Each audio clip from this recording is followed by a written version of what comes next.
Vous avez aidé le FNDC à organiser sa manifestation. Vous avez appelé vous aussi vos militants à sortir dans la rue. Est-ce que ce qui s'est passé depuis hier, de la part des militants, vous en êtes fiers? Est-ce que vous condamnez ce qui est en train de se passer maintenant? C'est toujours vous qui appelez à manifester. Donc beaucoup de questions en une. Merci bien. Écoutez, j'ai entendu des propos ici. Je suis beaucoup déçu. Hein. De qui? Non, j'ai entendu M. Cissé dire que c'est des jeunes non contrôlés. Ah, ils sont contrôlés. Des loubards et tout ça. Ils sont pas et loubards. justifier du fait qu'ils sont encore... Justifier du fait qu'elles sont encore dans la rue au lendemain de la journée appelée de manifestation. Justifier cela par le fait que c'est des jeunes qui sont aujourd'hui, si vous voulez, qui n'adorent que ça, qu'ils n'ont que ça à faire. Je vais vous dire pourquoi ces jeunes sont là. Ils sont là parce que les forces de défense, vous les soutenez. vous me permettez de répondre. Non, laissez-le. Vous avez posé une question. Vous avez posé une question. Vous avez posé plusieurs questions. Vous me permettez de répondre à cela. Je dis mon opinion. Je dis mon opinion, que cela vous agace ou pas. Permettez-moi. Ok, très bien. Donc, je dis bien, ces jeunes sont là parce que dans cette partie de la Guinée-là, les forces de défense et de sécurité ont décidé que même après une manifestation, il faut rentrer la nuit dans les quartiers, dans les secteurs, dans les familles. Il faut réprimer, il faut aller juste dans les chambres. C'est ce qui s'est passé. Sinon, la manifestation a eu lieu à Kondebougni. Ouais, elle a eu lieu ailleurs. Permettez. Suleiman Tchangelba avait documenté... Exactement. Ouais, et donc, on a vécu des moments où les gens sont venus pisser dans les marmites, où les gens sont venus pisser dans les puits. C'est ce qui fait que jusqu'à la nuit, l'armée était là, les forces de défense et de sécurité étaient là, ils ont continué. Les jeunes sont obligés de défendre leur maman, de défendre leur papa, de défendre leur famille. Comment on peut expliquer aujourd'hui que la répression qui n'avait... Non, pas du tout, pas du tout. Aucun jeune n'allait casser une boutique. Aucun jeune. Moi, je n'ai pas vu de jeunes. Moi, je n'ai pas vu de jeunes casser des boutiques. On connaît qui est en train de casser. On connaît qui est en train de casser. Il y a également... Il y a des responsables politiques et des organisations de la société civile qui ont ouvertement assumé être des contre-manifestants. Et donc, qu'est-ce que vous faites de ceux-là? De ceux qui pilotent aujourd'hui les contre-manifestations, appuyés par la police et la gendarmerie dans notre pays. Je crois qu'il faut quand même, comme l'a dit M. Badi Sanso, il faut soigner le mal à la racine. Non, c'est important. Je fais référence à ces propos parce que c'est important. C'est évident. Ce n'est pas parce que... Vous n'êtes pas totalement déçu. Non. Écoutez, non. J'ai dit des propos. J'ai dit des propos. Je ne parle pas de toute l'équipe. J'ai pointé de doigt à mon ami M. Cissé. J'ai parlé de ses propos. Exactement. Donc, je crois qu'il ne faut pas diaboliser. C'est que les enfants là, c'est que la population, c'est que nous avons refusé pendant toutes ces années, c'est ce que nous continuons à refuser avec le CNRD et avec plus de dynamisme. Vous savez pourquoi? Vous savez pourquoi? Le CNRD n'a pas de légitimité. N'a pas de légitimité. Est-ce qu'aujourd'hui dans notre pays, les règles basiques de conquête et d'exercice de pouvoir sont mises de côté? Est-ce qu'aujourd'hui, il faut disposer de la force, prendre le pouvoir et s'imposer au reste de la population, comme l'a dit Étienne dans sa tribune? Si c'est le cas, nous allons mettre nos partis dans les tiroirs et nous aussi, nous allons prendre d'autres dispositions. Voilà, Monsieur Baldé, justement, ce qui se passe, ce n'est pas dans les quartiers aujourd'hui. Les violences auxquelles nous assistons depuis hier et aujourd'hui même, ce n'est pas dans les quartiers, c'est au niveau des axes. Vous parlez de défense de jeunes, ce qui est tout à fait normal. S'il y a, par exemple, une répression des forces de défense et de sécurité dans les quartiers, qu'il y ait une riposte, on est d'accord, sauf que ce qu'on est en train d'assister, ce n'est pas dans les quartiers, c'est au niveau des axes. Vous venez au niveau des ronds-points, à Amdalaï, par exemple. Oui. Est-ce que vous êtes sur le terrain? Monsieur Barry de Miti qui a reçu une balle. Monsieur Barry de Miti qui a reçu une balle. Ça, c'est un exemple. Ça, c'est un exemple. Je ne parle pas de ça. Là où on en parle, là, il y a 4 morts déjà. Oui. Il y a 4 morts déjà. Il y a 2 corps non identifiés à Jean-Paul II. Il y a un jeune, c'est dans les quartiers, bien entendu. Il y a un jeune du nom de Lamarana qui était hospitalisé depuis 14 heures, qui vient de succomber. Il y a le doyen Barry qui a reçu une balle dans sa concession hier. Nous sommes à 4 morts à l'heure où je vous parle. Et ça se passe dans les quartiers et non dans la rue. Et que dire maintenant des engagements pris par les autorités au premier chef, colonel Mamadi Doumbouya, qui a dit qu'il faut maintenant faire l'amour à ce pays. Il faut éviter les erreurs du passé. Et le ministre de la Sécurité, Bachir Diallo, qui a dit que plus jamais des cas de mort lors des manifestations en Guinée. C'est tellement ridicule. Je suis tellement triste que je ne peux même pas rire parce que parce que vraiment, on ne peut pas continuer dans ça. Que des gens viennent comme ça, un groupe de personnes viennent prendre le pouvoir avec les armes et qu'aujourd'hui, ils veulent imposer ce sang-là à ce pays-là, ça ne peut pas continuer. Vous comprenez? Aujourd'hui, c'est que pour répondre à la question de M. Condé, pour répondre à votre question, moi je l'ai dit il y a 4 mois, il y a 5 mois, vous savez qu'ici j'ai parlé de rupture. Les engagements qui ont été pris au départ ont été dévoyés. Le CNRD a quitté la rue, si vous voulez, la voie de la transition. Le CNRD a quitté la voie des engagements pris le 5 septembre, à savoir que les erreurs du passé ne vont plus se refaire. Là, ce ne sont pas des erreurs, ce sont des fautes qui sont en train d'être commises, à savoir que la justice ne va pas être instrumentalisée ou inféodée. Aujourd'hui, nous vivons le pire, ou la pire instrumentalisation de la justice dans notre pays. Nous avons vu après la vidéo de Jean-Marc Teliano, aujourd'hui il est convoqué à la CRIEF, tout le monde sait de quoi il s'agit, et nous avons vu comment aujourd'hui le parquet général et les parquets d'instance sont en train de devenir le bras armé, si vous voulez, de cette gente-là pour réprimer à feu et à sang les manifestations. Est-ce que vous regrettez le fait d'avoir soutenu cette manifestation appelée par le CNRD, le parti? Laquelle manifestation? La manifestation d'hier qui s'étend à aujourd'hui. Non, mais pas du tout. Nous sommes en phase avec la manifestation du FNDC. Écoutez, ça c'est vous qui le dites, monsieur Cissé. Je dis bien, nous sommes en phase. Nous sommes en phase avec la manifestation. Nous sommes en phase avec la manifestation. Je dis bien, appelé pour le 28. Les dates sont bien claires, le 28 et le 4. Donc pour le 4 aussi... vous allez encore manifester. Mais bien entendu, nous allons manifester. Nous allons manifester et c'est même sûr que les revendications vont évoluer au vu de la situation aujourd'hui. De quels moyens vous disposez pour maintenir cette manifestation en branle pendant longtemps? Mais vous savez que nous avons ces moyens. Oui, mais, nous avons maintenu des manifestations. Vers la fin, quand vous étiez en prison, on ne parlait plus de manifestations. Mais écoutez, les manifestations n'ont pas commencé en 2020. Si des manifestations ont tenu sur 10 ans, ce n'est pas sur une année qu'on peut les évaluer. D'accord. Alors, on va progresser. Boubacar Samsobari. Maintenant, on est tous d'accord qu'il y a une crise en Guinée. Qu'est-ce qu'il faut pour en sortir?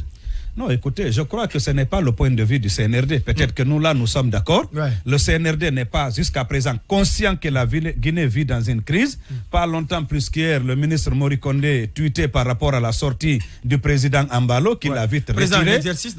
Nous sentons l'amateurisme au sommet de l'État à travers ces agissements-là. Aujourd'hui, ces gens qui nous gèrent, parmi eux, beaucoup de personnes qui étaient du côté du FNDC hier, qui ont profité de cette lutte-là et qui aujourd'hui sont en train de pisser sur la mémoire des victimes. Permettez-moi du terme. C'est trop dit, hein? Non, écoutez, je le dis. Le propos ça, je l'assume. Je l'assume. Oui, ils se reconnaîtront. Il est excessif, le propos. Ils se reconnaîtront. Non, mais ça, je ne le permets pas. Non, ce n'est pas une injure. Si c'est une injure, je retire. Voilà, je voudrais que vous la si c'est une injure, je retire. Merci beaucoup. Mais c'est dans le jargon politique qu'on a l'habitude de l'utiliser. Allez-y. En tout cas, la parenthèse est refermée. Merci pour cette courtoisie. Donc, je dis bien, le CNRD n'est pas conscient de cela.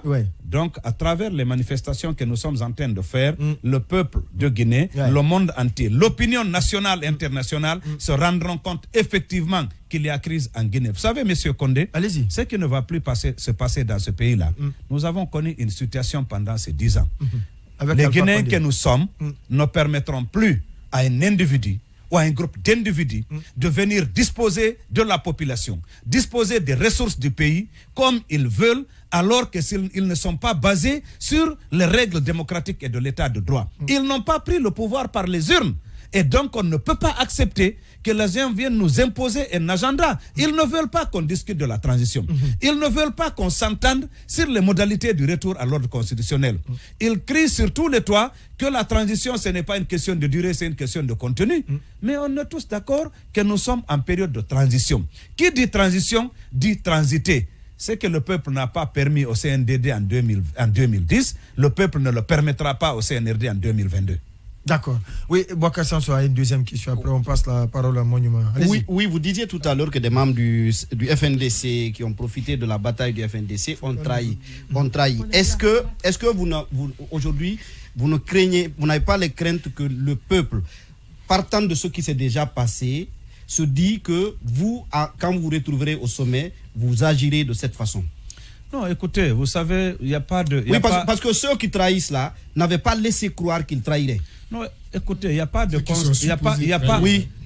constante dans cette évaluation-là. Il n'y a pas de constante. Les gens sont jugés à l'œuvre et aux actes. C'est comme le CNRD. Le 5 septembre, le CNRD, à travers ses discours et ses engagements, a suscité l'adhésion, pas seulement de la classe politique, mais de l'ensemble des forces vives de la nation du peuple de Guinée, des corporations qui se sont relayées à la RTG pour faire des motions de soutien. Mais après 5 mois, quand le peuple a constaté qu'il y avait un écart grand entre les engagements pris et les actes qui étaient en train d'être posés, mais le divorce est là aujourd'hui. On ne pouvait pas s'attendre à ce qu'en un an ou à moins d'un an, le peuple de Guinée revienne dans la rue. Allez-y, oui. Alors, une remarque et une question. Vous insistez sur le caractère illégitime et le statut dictateur de ceux qui nous gèrent aujourd'hui. Est-ce que vous ne devez pas être gêné d'insister, de débiter sur ça, d'autant plus que Cellou Dalein Diallo, légaliste républicain, était présent à l'investiture de celui qui a pris le pouvoir par les armes et qui n'est pas légitime.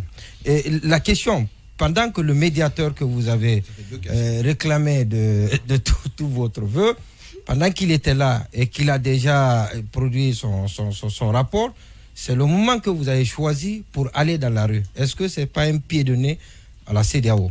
Pour répondre à la première question, vous savez, nous, on ne surfe pas sur les détails. Ce qui nous importe, c'est l'avenir de la Guinée et des Guinéens. Comme on l'a fait en 2010, Cellou Dalein Diallo, en bon Guinéen, a accepté les résultats de l'élection qui a porté Alpha Condé au pouvoir. Sans pour autant les reconnaître. Attendez. Il a accepté en 2010, il a accepté sans pour autant les reconnaître. Sans pour autant les reconnaître, il a accepté ces résultats. Même les enfants qui n'avaient pas voté pour Alpha Condé croyaient, parce qu'il a fait 40 ans en dehors de la Guinée, il était en Europe, qu'ils pouvaient au moins développer la Guinée et que leur candidat allait attendre le quinquennat pour revenir. Mais la déception est venue et puis les gens sont sortis. Le colonel Mamadi Doumbouya est venu, il y a eu l'adhésion de tout le monde, pas seulement de Cellou Dalein ou de l'UFDG, et quelques mois après, nous avons constaté... Non, ce n'est pas une question... Non, pas du tout, ce n'est pas une question de légitimité. Mais... aujourd'hui, s'il avait mis en mouvement l'article 77 de la charte de la transition, pour qu'en période de rupture de légitimité, que le consensus politique se dégage à travers les concertations entre les forces vives et le CNRD, on n'allait pas être là aujourd'hui. Mais pourquoi ils refusent le dialogue? C'est de ça qu'il s'agit, Monsieur Cissé. La deuxième question, vous savez c'est en quoi moi je crois? Ce n'est pas la CEDEAO, l'Union africaine ou aux Nations Unies. Je crois à la détermination du peuple de Guinée. C'est ce qui va faciliter le travail de la CEDEAO et de l'Union africaine. C'est le rapport de ça qu'il est. Ah, c'est ça. C'est à ça que moi je crois. Oui. Alors, Monsieur Baldé, moi j'ai quand même une inquiétude parce que pour ces manifestations-là, on a vu beaucoup de personnes qui ont donné leur soutien, mais on ne les a pas vues hier. Pourquoi c'est toujours ces jeunes-là qu'on retrouve dans ces rues? Et de l'autre côté, tout ce temps-là, il y a eu des manifestations, même au temps d'Alpha Condé, ça n'a pas donné quelque chose. Attention, je ne suis pas en train de dire que je suis contre le droit de manifester, mais pourquoi on ne se dit pas qu'il y a peut-être une autre façon de revendiquer? Parce que à chaque fois, c'est les mêmes, on a les mêmes actions qui donnent les mêmes résultats. Comment est-ce qu'on peut changer les choses?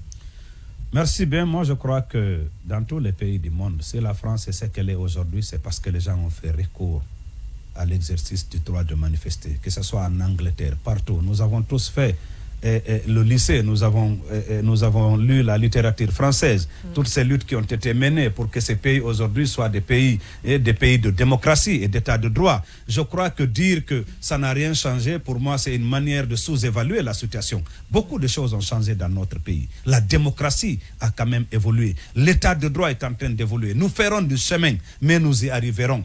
Parlant de ceux-là que vous n'avez pas vus, je ne peux pas parler à la place de tous les leaders qui ont quand même, si vous voulez, donné de soutien, mais je sais que d'abord la manifestation n'étant pas autorisée sur un axe et un itinéraire bien précis, les gens ont manifesté dans leur quartier. En ce qui me concerne personnellement, moi j'étais dans la rue, j'ai sillonné, j'ai évalué le dispositif qu'on a mis en place et tout le monde sait, c'est de notoriété publique que Cellou Baldé, c'est quelqu'un qui se met en avant quand il y a des manifestations dans ce pays. Oui, Baïla. Oui, vous avez sur la question de ce que Mouniou m'a appelé une certaine légitimation Alors que Mohamed Beavogui est toujours absent du pays, le Premier ministre par intérim vient de donner des instructions à l'ensemble des membres du gouvernement.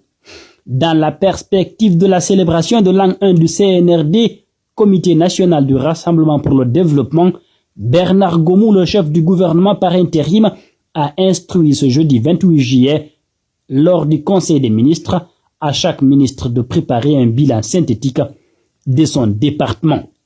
Selon le porte-parole du gouvernement Ousmane Gawal Diallo, l'action consiste à diriger les projecteurs sur ce qui a été réalisé de façon concrète et pratique. Ce n'est pas tout. Le Premier ministre par intérim a également invité tous les membres du gouvernement à s'assurer de la régularité du paiement de toutes les factures d'électricité et d'eau de leur département, direction ou agence placée sous leur autorité. Cela dans les 2 semaines qui suivent, indique africaguinée.com.